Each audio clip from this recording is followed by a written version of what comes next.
老美现在真是魔怔了只要有不好的事总想着往我们中国身上扯。美国通胀那是中国的错，美国经济不好也是中国的错，美国天气不好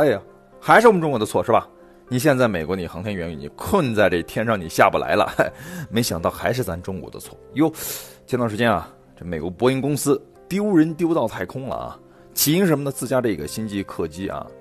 它这个飞船好不容易搭载2名宇航员到了国际空间站，结果呢却因为推进器故障以及呢氦气泄露问题，导致星际客机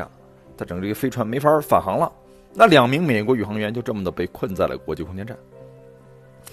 波音的星际客机名字听起来高大上，名声呢却跟这波音737 MAX 一样烂大街。那早在19年12月，星际客机就计划开启首次试飞。不过呢，工程师们很快发现，星际客机的主发动机并没有按时启动21年8月，飞船的多个推进阀门存在问题，波音呢只能把这个飞船送回工厂，并且呢取消这次试飞。22年5月呢，星际客机再次试飞，在试飞过程中飞船的轨道机动和姿态控制推进器出现了故障。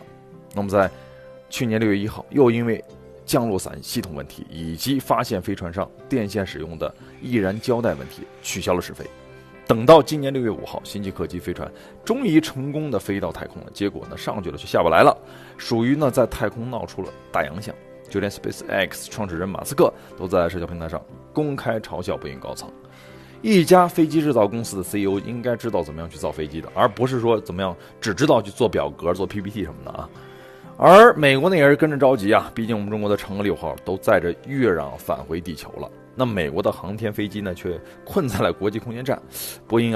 带脸脸上无光NASA 也丢人脸上没光美利坚丢人于是乎美国又准备呢使出自己的惯用手段，什么呢？甩锅我们，甩锅中国可这次呢想甩锅到中国身上没那么容易，因为美国早就颁布了所谓的什么利沃夫法案，断绝了中美在航天领域的任何合作。你总不能说你波音公司的飞船是我们中国帮忙设计或者制造建造的吧？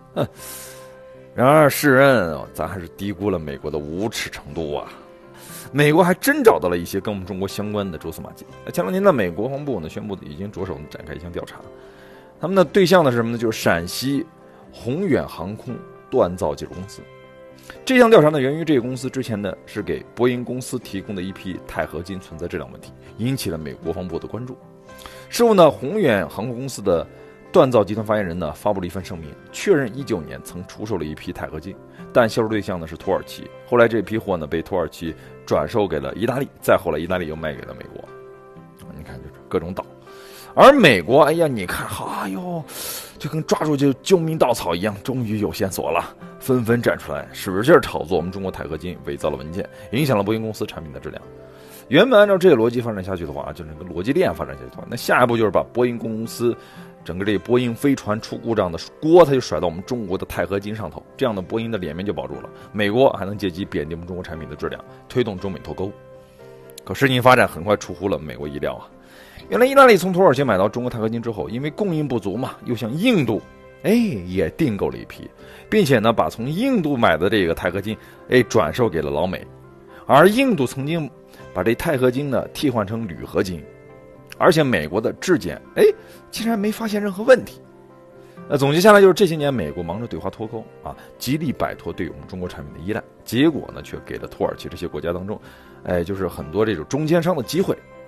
那么我们中国产品还在往外出口，美国虽然说直接从我们中国进口的商品少了，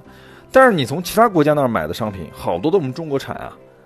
结果美国绕一大圈没有摆脱对我们中国依赖，还多花了钱。而在这起事件尤其是这个商业事件当中，我们知道咱们中国陕西的这个企业属于是躺着也中枪了原本自己没有往美国波音出售产品呢，我就背黑锅了呢？我凭什么呀？感情如今倒卖我们中国产品已经成了很多国家赚外快的手段了美国为了跟我们脱钩，宁愿花更贵的钱买外国产品。于是土耳其看到商机了，这不是让我当中间商吗？那来吧老美。所以从我们中国买商品，然后呢加价卖给西方国家，这样一来自己的进出口贸易额都增加了，还能增长这个贸易顺差，简直一箭三雕而自始至终呢，美国都是在当这冤大头，一边喊着跟我们脱钩，一边呢又被其他国家当冤大头去狠宰。